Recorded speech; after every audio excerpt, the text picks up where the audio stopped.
দর্শক স্বাগত জানাচ্ছি নিউজ 24 এর সাপ্তাহিক আয়োজন গেম অনে। প্রতি শুক্রবারের মতো এই শুক্রবারেও আমরা এসেছি খেলাধুলার বিভিন্ন বিষয় নিয়ে আলোচনা করতে।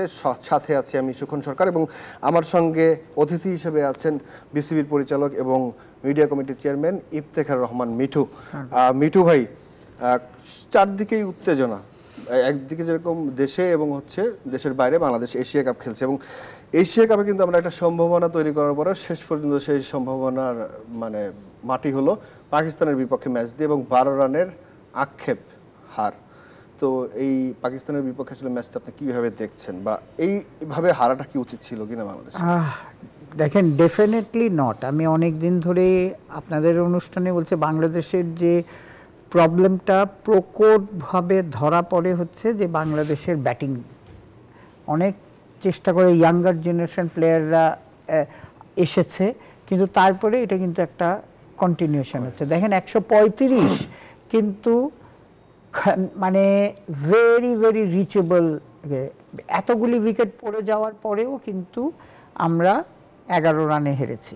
সো এটা তো ডেফিনেটলি একটা আক্ষেপ, দেশবাসীর জন্য বলেন, সাপোর্টারদের জন্য বলেন, ক্রিকেট অর্গানাইজারদের বলেন, ক্রিকেট প্লেয়ারদের জন্য এটা বিরাট আক্ষেপ। কারণ বাংলাদেশে আমরা একটা ফাইনালে যাওয়ার মতো টিম হিসাবে খেলেছি, কিন্তু ব্যাটিং ডিপার্টমেন্টের জন্য আমরা অ্যাকচুয়ালি এটা অ্যাচিভ করতে পারলাম না। আর আমি স্যালুট জানাই আমাদের বোলিং ডিপার্টমেন্টকে। দেখেন প্রতিটা, ইভেন ইন্ডিয়ার মতো ব্যাটিংকেও কিন্তু 160-র আশেপাশে আটকে রেখেছিল, 70-র আগে আটকে রাখছিল।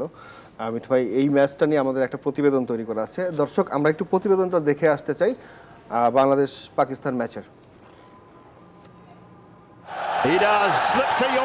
পাকিস্তান ব্যাটারদের অল্প রানে বেঁধে রেখে ম্যাচ জেতা হলো না বাংলাদেশের। এশিয়া কাপের অঘোষিত সেমিফাইনালে সাবেক চ্যাম্পিয়নদের কাছে হেরে টুর্নামেন্ট থেকে বিদায় নিলেও জাকের আলীর দল।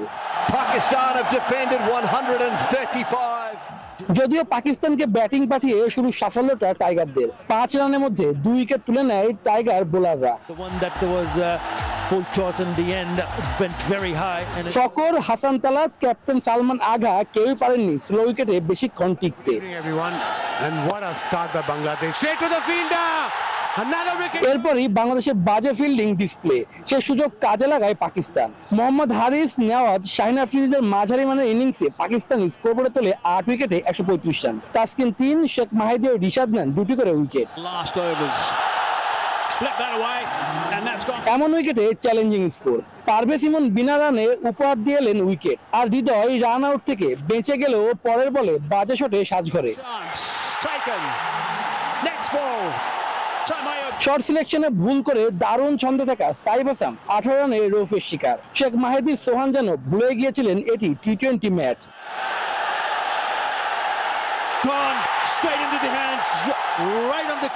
তারপর শামীম ও তানজিম সাকিবের ব্যাটে চড়ে স্বপ্ন দেখা, তবে 30 রানে ফেরা শামীমও পারেননি তা বাঁচিয়ে রাখতে।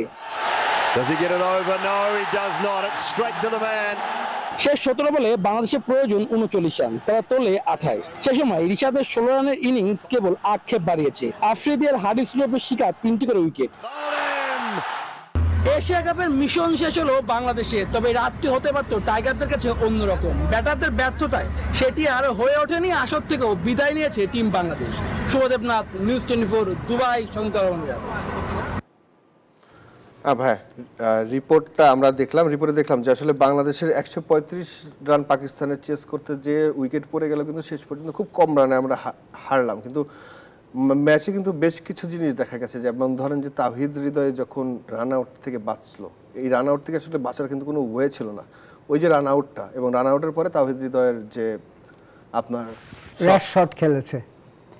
এখন কথাটা হচ্ছে আমাদের, দেখেন এই আমরা তো অনেক দিনই বলছি যে এক্সপিরিয়েন্স। অন্য টিম হলে কিন্তু ঠিকই এটা বার করে নিয়ে যেত, because it was reachable.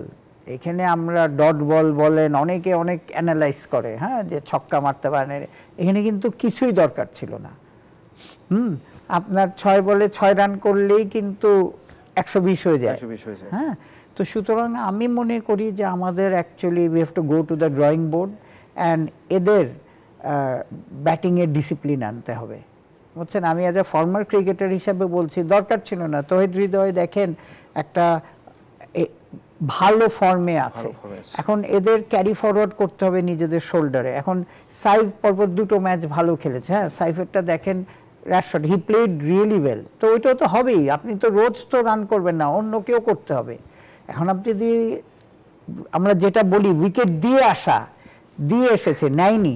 So যেটা আমাদের দেখলাম যে পাকিস্তানের সাথে বিশেষ করে যে আমরা অ্যাকচুয়ালি উইকেট দিয়ে এসেছি, যেটা কিন্তু আমরা শ্রীলঙ্কার সাথে আবার উই প্লেড, এইটাই এই inconsistency of Bangladesh batting has to improve যদি আমরা নেক্সট লেভেলে যেতে নেক্সট চাই। লেভেলে যেতে চাই। আমরা দেখি বৈশ্বিক আসরে বা বড় কোনো আসরে গেলে বাংলাদেশ আসলে কোনো না কোনোভাবে মানে ভালো পজিশনে যেতে পারে না, এবং আমরা বেশ কয়েকবার দেখেছি এশিয়া কাপের মঞ্চেও পাকিস্তান ভারতের সামনে গেলে বাংলাদেশ কেমন যেন একটু ছন্ন ছাড়া হয়ে যায়। এইটার কারণটা আসলে কি দেখছেন? কারণ বাংলাদেশ ছোট টিম বা তাদের মেন্টালিটিতে কোনো সমস্যা, নাকি ভারত বা পাকিস্তানের উত্তাপটা নিতে পারে না? দেখেন এই যে যেটা আমি বললাম ইনকনসিস্টেন্ট, আপনি কিন্তু বাংলাদেশ খেলে খুব ভালো খেলে, আবার দেখেন এই যে শ্রীলঙ্কার সাথে ভালো খেলেছে, আফগানিস্তানের সাথে ভালো খেলেছে। এখন 136 চেজ না করতে পারার আর যেইভাবে আমরা উইকেট বিলিয়ে দিয়ে এসেছি, এটার কোনো রিজনিং নাই কিন্তু। মানে আপনি যেসব প্লেয়াররা আমাদের যেসব শট খেলেছে, আমি যদি প্রথম 10 ওভারেও 50-60 রানও করতাম, 50% শেষ, দুটো উইকেট রেখে, that should have been the approach. আমি শিওর কোচও ওদের বলেনি যে তুমি 10 ওভারে খেলা শেষ করো, রান রেটের প্রেশার নাই, কিছু নাই। সো এটা হচ্ছে যে মানে এটাই এখন আমাদের ড্রয়িং বোর্ডে আবার যেতে হবে, আমাদের ক্রিকেট অপারেশন তাদের আবার এটা খুঁটিয়ে দেখতে হবে যে কেন প্রেশার ম্যাচে বাংলাদেশ ইজ গিভিং ইন। টার্গেটটা খুব বেশি বড় ছিল না, কিন্তু ওই যে আপনি যেটা বললেন যে একটা প্ল্যানিং করার দরকার ছিল, প্ল্যানিংয়ে কোনো ঘাটতি দেখছেন কিনা? আর এই সেই সাথে বলতে চাই যে হচ্ছে যে এই বারবার টিম চেঞ্জ করা, টিমের পরিবর্তন করে 2-3 জন করে পরিবর্তন করা, এটা আসলে এফেক্ট পড়ে কিনা টিমে? দেখেন এটা আমাদের থেকে সালাউদ্দিন অ্যান্ড ফিল সিমন্স আছে, আমার আপনার থেকে তো আমরা তাকে এক্সপার্ট বলেই, আমাদের থেকে বেশি জানে বলেই তাকে আমরা তাদের বসিয়েছি। সো আমি বেনিফিট অফ ডাউট তাদের দিতে চাই। এখন আপনার সিচুয়েশন হচ্ছে যে আমি শিওর কোনো ক্রিকেট কোচ, কোনো ক্রিকেট ব্যাটিং কোচ কোনোদিন বলবে না যে তুমি রান আউট থেকে বেঁচে যাওয়ার পরে 2টা ডট বল খেলো না, কোনো অসুবিধা নাই। কারণ তুমি হয় কি একটা সিচুয়েশন ক্রিয়েট হলে আপনি একটু আনসেটেল, তখন আপনি করা উচিত ওই শট খেলা উচিত ছিল না তৌহিদ হৃদয়। অ্যান্ড তৌহিদ হৃদয় তো আপনি এখনো বলতে পারেন না যে ইয়াং, যে একদম একটা আন্ডার-19 থেকে player, he has played so many matches. So আমার মনে হয় বাংলাদেশ টিমের সময় এসেছে যে কয়েকজন যে আমাদের প্লেয়ার, গুড কোয়ালিটি প্লেয়ার আছে, তাদের অ্যাকচুয়ালি রেসপন্সিবিলিটি নেওয়া। আর ম্যাচ ওয়াইজ যে এখন লিটন দাস নেই, তো সুতরাং আপনার ওইখানে তো অ্যাডজাস্ট করতে হয়েছে। গতকাল টিমটা তো আপনি ঠিকই সিলেকশন করেছেন, এখানে আর কাকে নেবেন আপনি? আপনি বোলিং অ্যাটাক, আপনাকে এত সুন্দর একটা অপরচুনিটি দিয়েছেন, আপনি এই অপরচুনিটি আমরা নিতে পারিনি। এটি আসলে বাংলাদেশের ব্যর্থতা, আবার অনেক দিক দিয়ে কপালও বলা চলে। তবে একটা জিনিস, যে এই এশিয়া কাপে কিন্তু আমরা একটা প্লেয়ার দেখেছি, সাইফ হাসান, যখন সে ন্যাশনাল টিমে ক্যারিয়ার শুরু করে তখন কিন্তু আসলে সে একটু শেকি ছিল, এবং ব্যাটিং যখন করতো তখন মনে হতো যে সে ভয় পাচ্ছে বা সে নার্ভাস বা তার মধ্যে একটু কোনো ল্যাকিংস আছে, টেকনিক্যাল ল্যাকিংস আছে। বাট এশিয়া কাপে কিন্তু দেখা গেল যে সাইফ হাসান দুর্দান্ত ব্যাটিং, দেখেই মনে হচ্ছে যে সে কতটা কনফিডেন্ট। কিভাবে দেখবেন সাইফের ব্যাটিং? সাইফের এটা হচ্ছে আমাদের বড় পাওয়া। দেখেন যত ভালোই আপনি নেটে ব্যাটসম্যান হন, আমরা যখন খেলতাম নেটে অনেক প্লেয়ার ছিল ব্রিলিয়ান্ট, কিন্তু ম্যাচে পারফর্ম করা, সাইফের যেটা দেখলাম, দেখেন শুধু কনফিডেন্ট না, ও যে সোজা 6 মারছে, এটা কিন্তু একটা ব্যাটসম্যানের বোঝা যায় যে কতটা কনফিডেন্ট, যে সে স্ট্রেট বল, মানে আপনি যে স্ট্রেট বল এসছে সেই বলটাকে একদম বোলারের মাথার উপর দিয়ে 6 মেরে দিলেন, যেসব 6 মেরেছে, হিউজ 6 মেরেছে। সো আমার তো যে বিগ পটেনশিয়ালও সবসময় ছিল, এখন আমার মনে হয় ও একটু ম্যাচিউরড হয়েছে।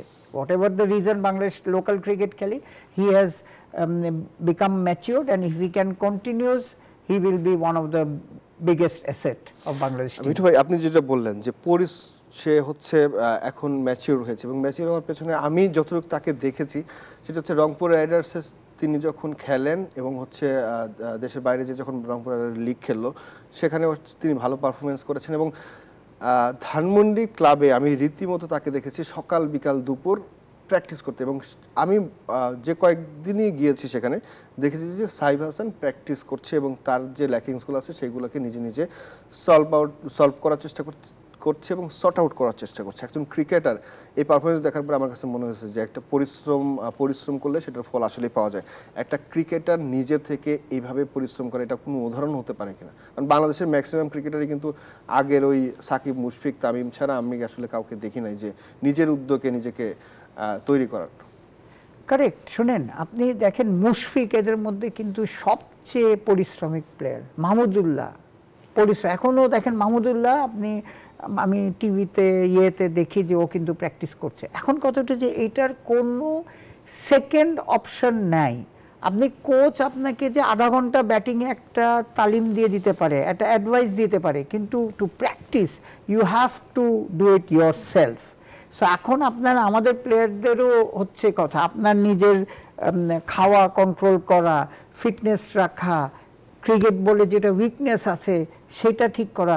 ক্রিকেট বোর্ড একটা সার্টেন পর্যন্ত দিতে পারে, কিন্তু যখন আপনি খেলার মধ্যে নেই আপনাকে ইমপ্রুভ করতে হবে কিন্তু নিজের প্র্যাকটিস করে। আমার মনে হয় যে আমাদের যে আগের প্লেয়াররা ছিল তারা এটা করতো, আর এখন সাইফ যে করে এটা তো প্রমাণটা, রেজাল্টটা পাওয়াই গেল। তো সুতরাং আমাদের অন্য প্লেয়াররাও should concentrate more on their weakness themselves. Bangladesh cricket board তো দিবে, কোচ দিবে, সবই আছে, সবাই কিন্তু ধরিয়ে দিবে, কিন্তু এটা তালিম বলে না যে প্র্যাকটিস করে পাকাপোক্ত হতে হবে আপনার নিজের। আমির ভাই, আমরা একটা বিরতিতে যাচ্ছি, বিরতি শেষে আবার আলোচনা করব। দর্শক, আপনারা দেখছিলেন গেম অনে আলোচনা হচ্ছিল বাংলাদেশ ক্রিকেট দলের পারফরমেন্স নিয়ে এশিয়া কাপে। কিছুক্ষণ পরে আমরা আবার ফিরছি, ততক্ষণ আমাদের সঙ্গেই থাকুন।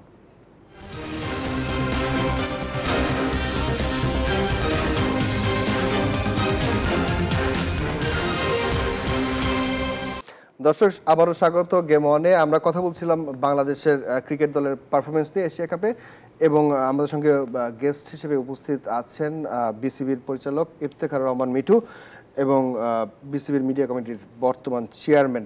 ভাই, আপনি যেটা বলছিলেন যে বাংলাদেশের পারফরমেন্স নিয়ে আমরা অ্যানালাইসিস করছিলাম, ক্যাপ্টেন্সির জায়গাটাতে আপনি আসলে কি বলবেন? লিটন দাস যাওয়ার পরে কিন্তু আসলে বাংলাদেশ দল একটু ব্যাকওয়ার্ড। হ্যাঁ, যে সেটা তো হবেই, কারণ হয় কি, একটা captaincy is a big responsibility. তো সুতরাং ব্যাপারটা হচ্ছে কি যে যখন আপনি আমাদের জাকির আলীকে দিয়েছেন, তো এটা আসলে সব লার্নিংয়ের ব্যাপার। কিন্তু এটাও আমাদের দুঃখজনক যে একটা ভালো ম্যাচ দুটোর আগে আমরা লিটন দাসকে, he is one of our, বা right now he is the finest batsman, ফর্মেও ছিল।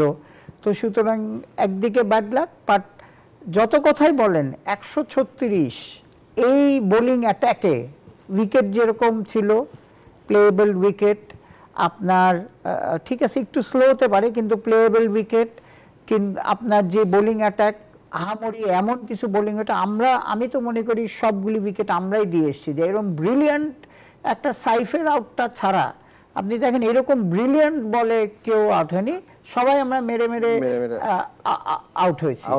সুতরাং অ্যাকচুয়ালি এখানে কোনো এক্সপ্লেনেশন দেওয়ার নেই, কিন্তু গুড সাইড, আমরা সব কিছু তো সবসময় গুড সাইড দেখি। গুড সাইড হচ্ছে যে আমরা কারেন্টলি অ্যাটলিস্ট শ্রীলঙ্কা অ্যান্ড আফগানিস্তানের উপরে আছি। আমরা এখন বলতে পারেন এটা হচ্ছে আমাদের অ্যাচিভমেন্ট, আমরা এখন এশিয়ার নাম্বার 3 টিম আপনি বলতে পারেন, 3 টিম। এবং সেই ক্ষেত্রে মিঠু ভাই, একটা জিনিস আসে যে ক্যাপ্টেন্সি দেওয়ার ক্ষেত্রে আসলে জাকির আলীকে না দিয়ে কি পরীক্ষিত বলতে যে ক্যাপ্টেন্সি করেছে এর আগে সোহান ছিল, সোহানকে দেওয়া যেত কিনা? হ্যাঁ, ডেফিনেটলি দেওয়া যেত, কিন্তু আমি এটা আপনার টোটালি টিম বাইরের থেকে বলা অনেক সহজ। হ্যাঁ, কেন দিয়েছে, কি দিয়েছে, এটা টিম ম্যানেজমেন্ট বলতে পারবে, যে আমাদের ওইখানে তো কোচ, ক্যাপ্টেন এরা মিলে করেছে। সো সোহানও, আমি যতগুলি সোহানের ম্যাচ দেখেছি, সোহানও is a brilliant captain, no doubt. Sohan is a brilliant captain, যেভাবে রংপুর রাইডার্সকে সে লিড করে কমান্ডেবল। সো চয়েস হয়তো এখন হয়ে যাওয়ার পরে বলছি, এখন আপনার এই 11টা রান মাঝখানে একটা ব্যাটসম্যান করে আসলেই কিন্তু আমরা জিতে যেতাম, হয়ে যেত। তো তখন হয়তো আমরা বলতাম না যে এর ক্যাপ্টেন্সি তো ভালো, বাট ব্যাপারটা হচ্ছে কি এক্সপিরিয়েন্স, লেস এক্সপিরিয়েন্স হচ্ছে ক্যাপ্টেন্সিতে। ক্যাপ্টেন্সি একটা এক্সপিরিয়েন্স লাগে, কিন্তু এক্সপিরিয়েন্স লাগে প্রেশার মেইনটেইন করতে, যেটা জাকের আলী আসলে অতটা ওইভাবে পারেনি। কিন্তু সামাজিক যোগাযোগ মাধ্যম বা বিভিন্ন মাধ্যমে কিন্তু আসলে এই সব বিষয় নিয়ে কথা হয়। আমি এই প্রশ্নটা একটু করতেই চাই, কিভাবে নেবেন আমি জানি না, যে লিটন দাস নিজেকে ইনসিকিউর ফিল করছিল কারণেই হয়তো জাকের আলীকে ক্যাপ্টেন্সি দেওয়া হয়েছে, সোহানকে দেওয়া হয়নি। এবং জাকের আলী একটা প্রেস কনফারেন্সে বলেছেন যে বাংলাদেশ থেকে যাওয়ার যখন তারা যাচ্ছিল তখনই তাকে নির্দেশ দেওয়া হয়েছিল যে কোনো কারণে লিটন দাস যদি ক্যাপ্টেন্সি করতে না পারে সেই ক্ষেত্রে জাকের আলী করবে। সো এই যে মানুষের যে মতামত বা মানুষের চিন্তা ভাবনা, এটা কিভাবে দেখেন? শোনেন, বাংলাদেশে তো আমরা কনস্পিরেসি থিওরিতে খুব বিশ্বাস করি। শোনেন, লিটনের আশেপাশে তো কেউ নেই আমাদের। আমরা যখন বোর্ডে ক্যাপ্টেন ডিসিশন দিই, এটা হয়তো যদি যে লিটনের সাথে কেউ আছে, আমাদের অপশানই থাকে না। তো সেইখানে আমি মনে করি না যে এটা একটা কনস্পিরেসি থিওরি যে আমি লিটন ওই টাইপের ছেলেও না, যে হি ইজ ফাইটার। বুঝছেন কথাটা? অনেক গেছে তার উপর দিয়ে, তো খারাপ খেলে ভালো খেলে ওর সাথে অনেক কিছু গেছে। তো সুতরাং এইটা হচ্ছে একটা বলতে পারেন যে সবারই বলার রাইট আছে, ওইটা বলে। কিন্তু কথাটা হচ্ছে যে আজকে এই সিরিজের আগে জাকির আলী তো আমাদের হিরো ছিল, কথাটা বুঝছেন? আমার কথাটা হচ্ছে প্লেয়ারদের একটু ট্রাস্ট রাখেন, ভবিষ্যতে এরাই আপনার ট্রফি এনে দিবে। আমির ভাই, শেষ ম্যাচে বাংলাদেশের পারফরমেন্স নিয়ে আসলে ওয়াসিম আকরাম কথা বলেছিল এবং ওয়াসিম আকরামের একটা কথা দিয়ে একটা রিপোর্ট আমাদের তৈরি করা আছে। দর্শক, আমরা একটু রিপোর্টটা দেখে আসতে চাই, রিপোর্টটা দেখে তারপরে আমরা আলোচনা করব। এশিয়া কাপের আর মাত্র একটি ম্যাচ বাকি, তারপরে নির্ধারণ হবে কার হাতে উঠবে শিরোপা। পাকিস্তানের লিজেন্ডারি বোলার ওয়াসিম আকরাম এগিয়ে রাখলেন ভারতকে। ভারত বেশ এগিয়ে, তাদের ওপেনাররা দুর্দান্ত ফর্মে রয়েছেন। অভিষেক আর গিল তারা ম্যাচ ঘুরিয়ে দিতে পারেন, তবে টি-20তে আগে থেকে বলা কঠিন, যে কোনো কিছুই হতে পারে। উঠে আসে বাংলাদেশ প্রসঙ্গ। তাসকিন মুস্তাফিজদের বললেন ওয়ার্ল্ড ক্লাস বোলার, তবে লেগ স্পিনার রিশাদ হোসেনের বোলিং মনে ধরেছে আকরামের। পিএসএল এর সময় খুব কাছ থেকে দেখার সুযোগ হয়েছিল তাকে। তাসকিন 2-3 বছর ধরে দারুণ বোলিং করছে। মুস্তাফিজও ওয়ার্ল্ড ক্লাস বোলার, তবে রিশাদের বোলিং দেখেছি পিএসএল এর সময়, সে ভালো বোলার। বাংলাদেশ বারবারই চাপের মধ্যে ভেঙে পড়ে, এর কারণও জানা পাকিস্তানের সাবেক এই পেসারের। বাংলাদেশের ঘরোয়া ক্রিকেট আমি ফলো করি, সেখানে আরো উন্নতির জায়গা রয়েছে। ঘরোয়া আসরে উন্নতি না করলে এমনটি চলতেই থাকবে। বাংলাদেশের মানুষ তার পছন্দ করেন বাংলাদেশের খাবারও। সময় পেলে আবারও যেতে চান বাংলাদেশের মাটিতে। শুভদেবনাথ, নিউজ 24, দুবাই, সংযুক্ত আরব আমিরাত।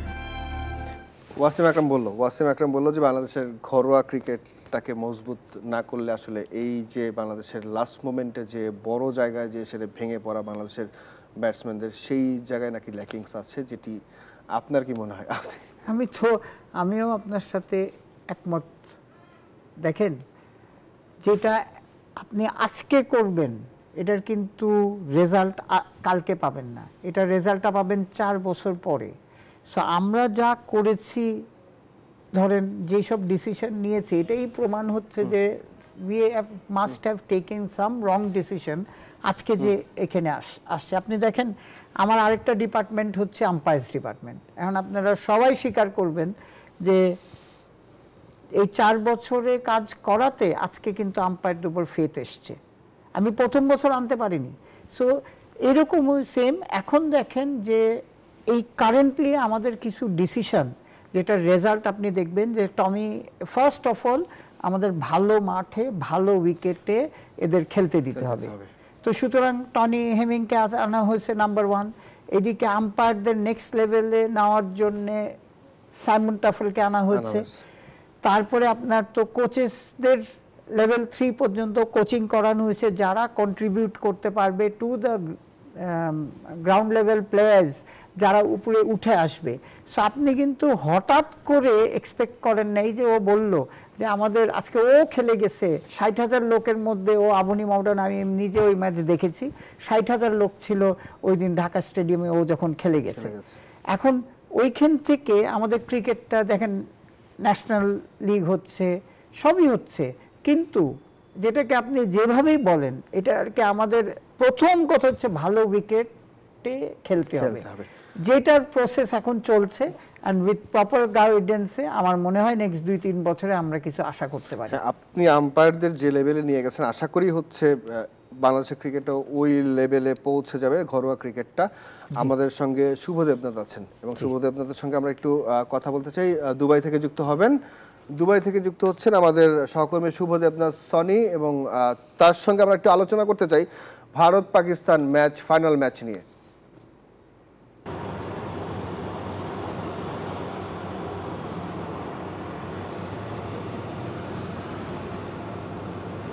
আর শুভ, ভারত পাকিস্তান ম্যাচ নিয়ে কোনো উত্তাপ দেখছেন কিনা? কারণ হচ্ছে ফাইনালে কিন্তু ভারত পাকিস্তান অংশগ্রহণ করবে, দুই দল বহু বছর পরে এশিয়া কাপের ফাইনালে। অনেক আগ্রহ কিন্তু দর্শকদের মধ্যে রয়েছে।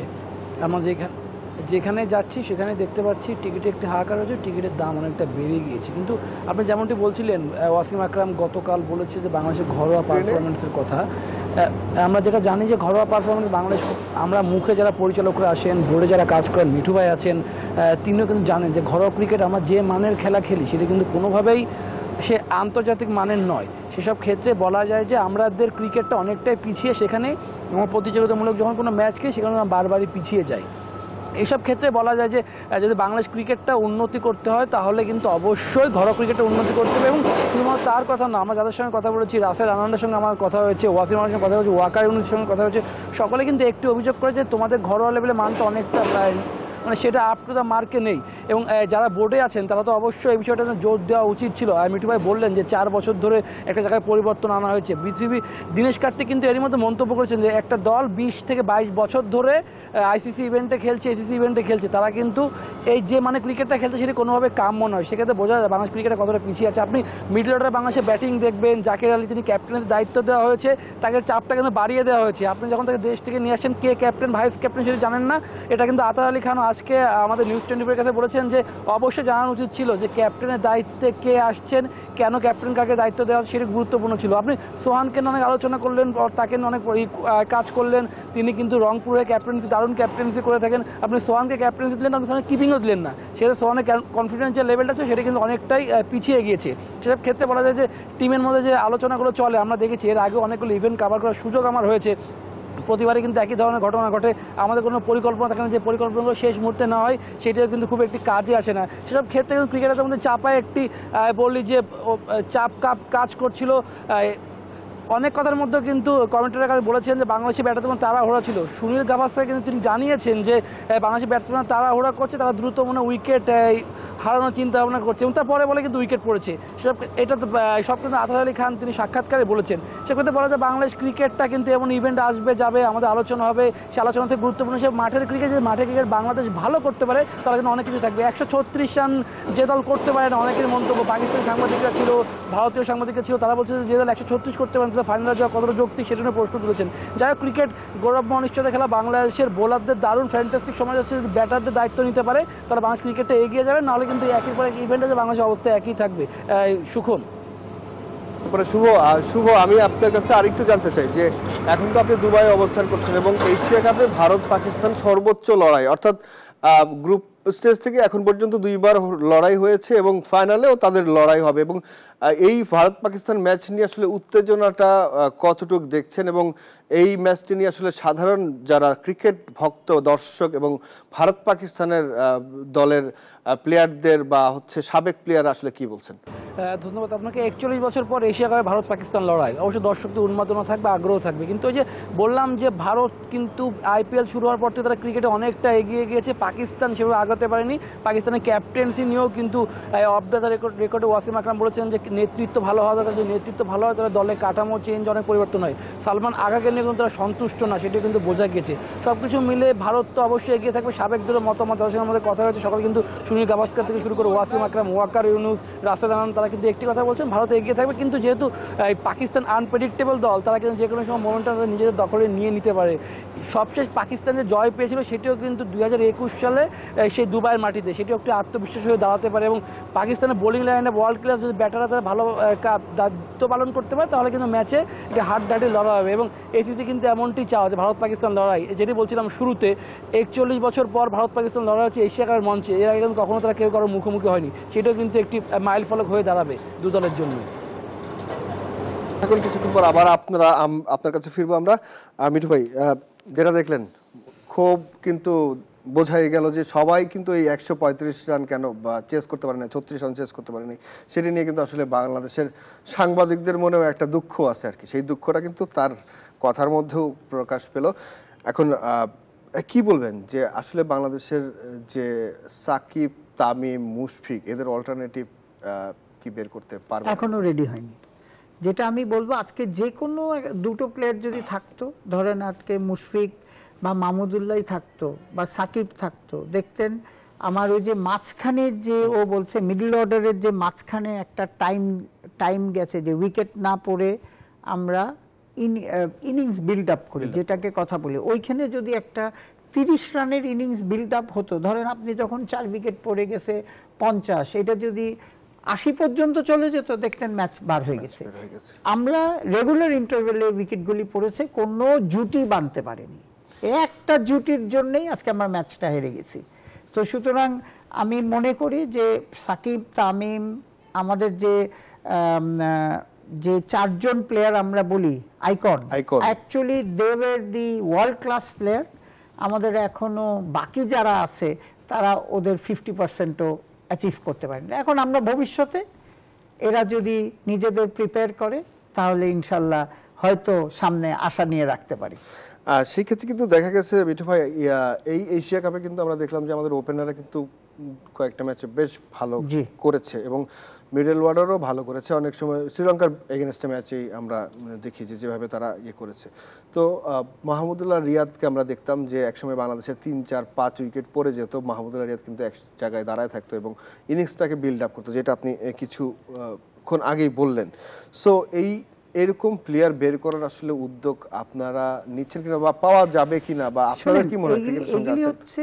এগুলি হচ্ছে একদম ন্যাচারাল ট্যালেন্ট। যারা বাংলাদেশে আসে তাদের আপনি মুস্তাফিজকে আপনি ট্রেনিং করে কোনোদিন একটা মুস্তাফিজ পাবেন না। ইটস এ ন্যাচারাল ট্যালেন্ট, আপনি তাকে নার্চার করে নেক্সট লেভেলে নিয়ে যান। হ্যাঁ, সো এখন আপনি ঘরোয়া ক্রিকেট দেখলে দেখবেন যে আমাদের যেই প্লেয়ারগুলি আছে তারা কিন্তু বাংলাদেশ প্রিমিয়ার লিগ বলেন আর বিপিএল বলেন, এখান থেকে তারা ভালো খেলছে, কিন্তু ইন্টারন্যাশনাল লেভেলে গিয়ে উই আর কনসিস্টেন্সিতে ট্রাভেলিং কনসিস্টেন্ট আমরা অ্যাকচুয়ালি ফেল হয়ে যাচ্ছি।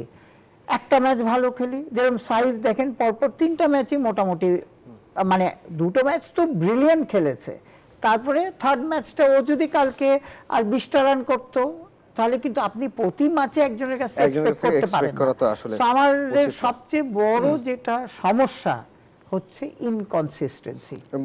মজা করে বলতে চাই, শ্রীলঙ্কা মন খারাপ করলো কিনা, কারণ শ্রীলঙ্কার উপর দিয়ে কিন্তু আমরা এশিয়া কাপের সেকেন্ড রাউন্ডে গেলাম।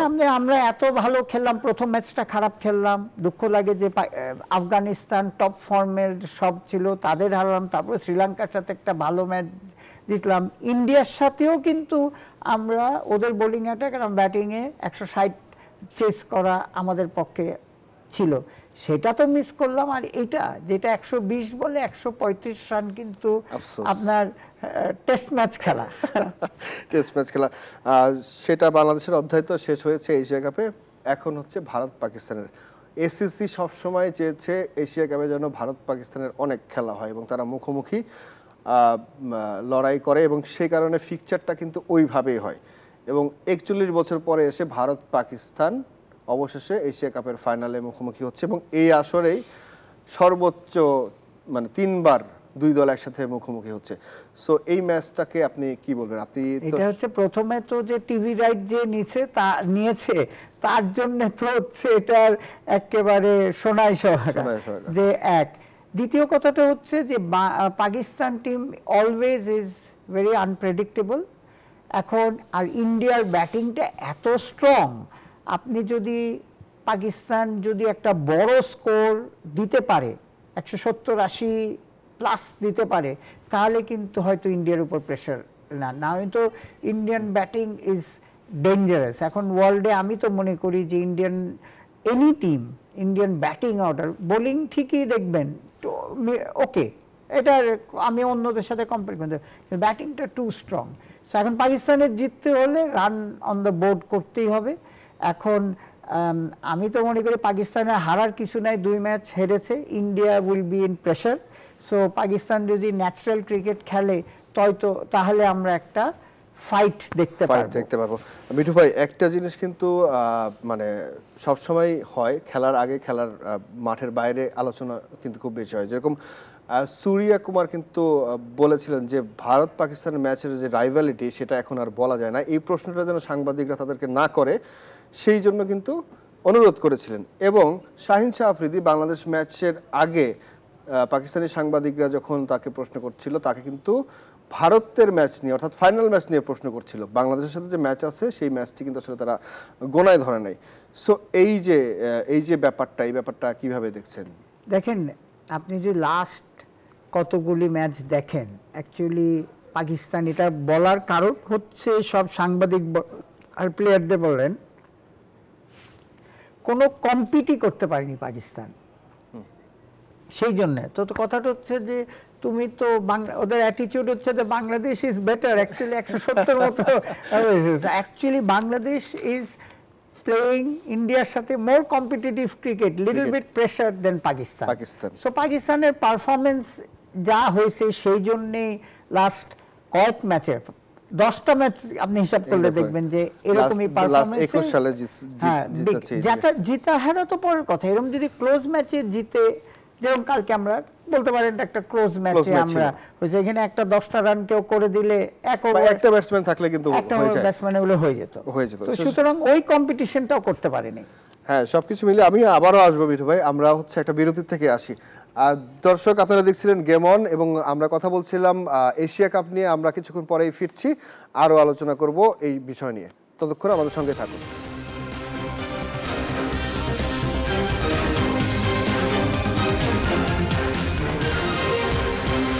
দর্শক, আবারও স্বাগত গেম অনে। বিরতি থেকে ফিরছি এবং মিঠু ভাই আছেন আমাদের সঙ্গে।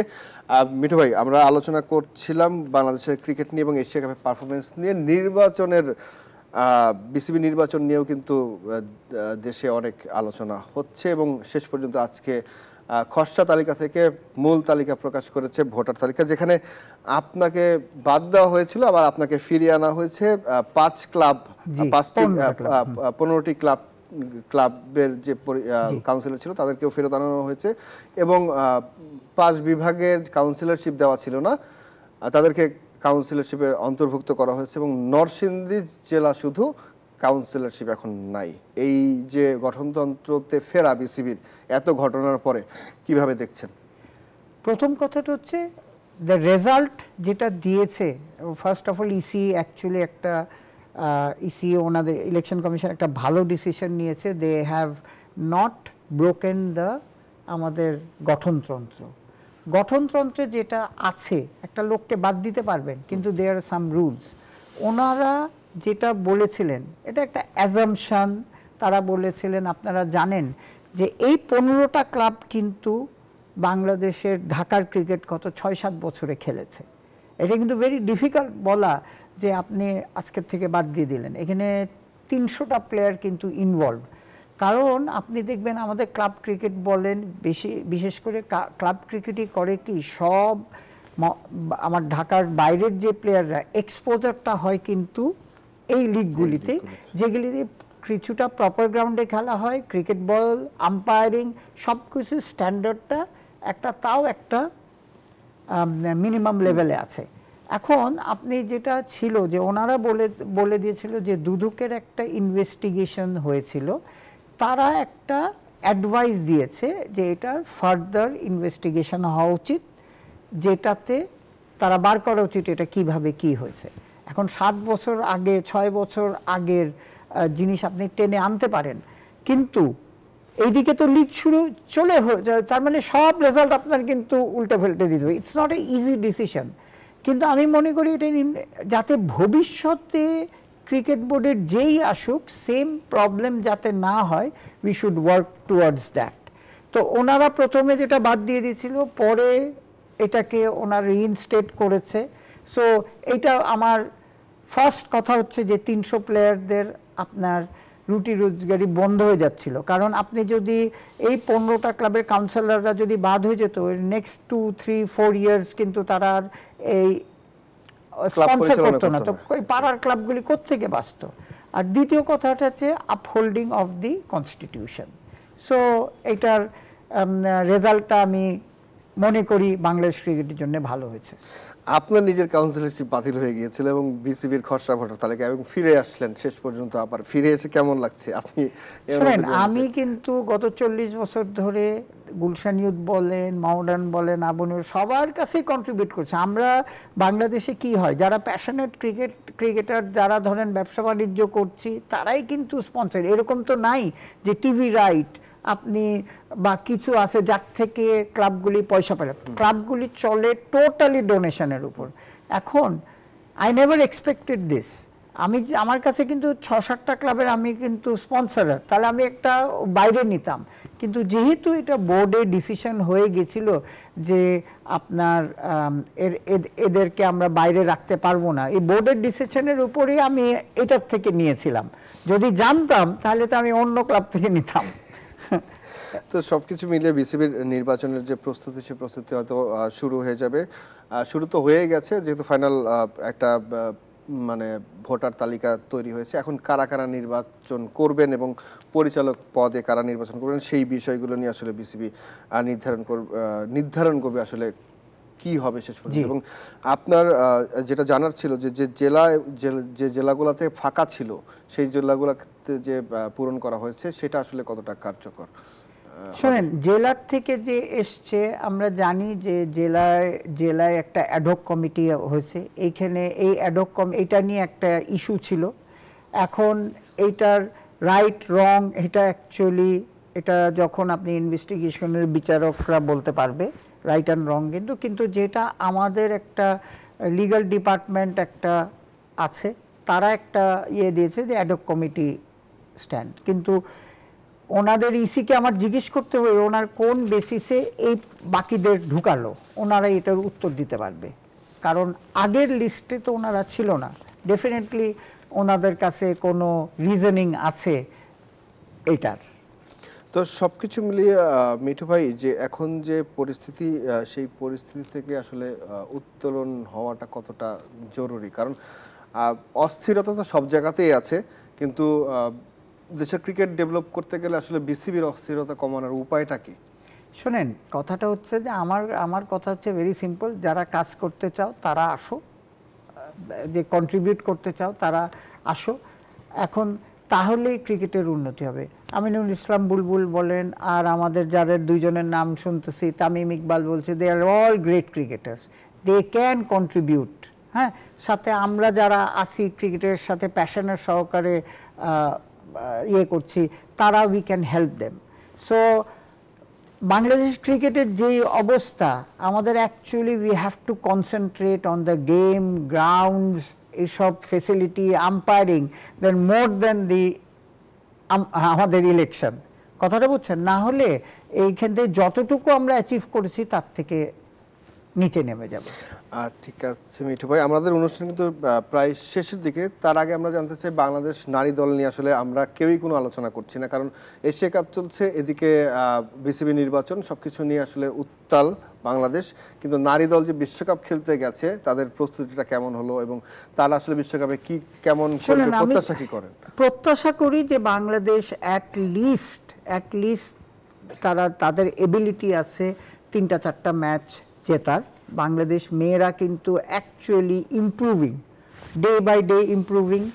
আমরা এখন লোকাল কোচের আন্ডারে আছি, ইমরান ভাই কিন্তু আমারও কোচ ছিল। সে ইজ এ ফ্যান্টাস্টিক একটা ফাদার ফিগার, একটা তারপরে ফাহিম ভাইয়ের মতো লোক হেডিং, আর প্রস্তুতি হচ্ছে কি, প্রস্তুতি বৃষ্টির মধ্যে যতটুকু প্রস্তুতি করা গেছে তারা করেছে।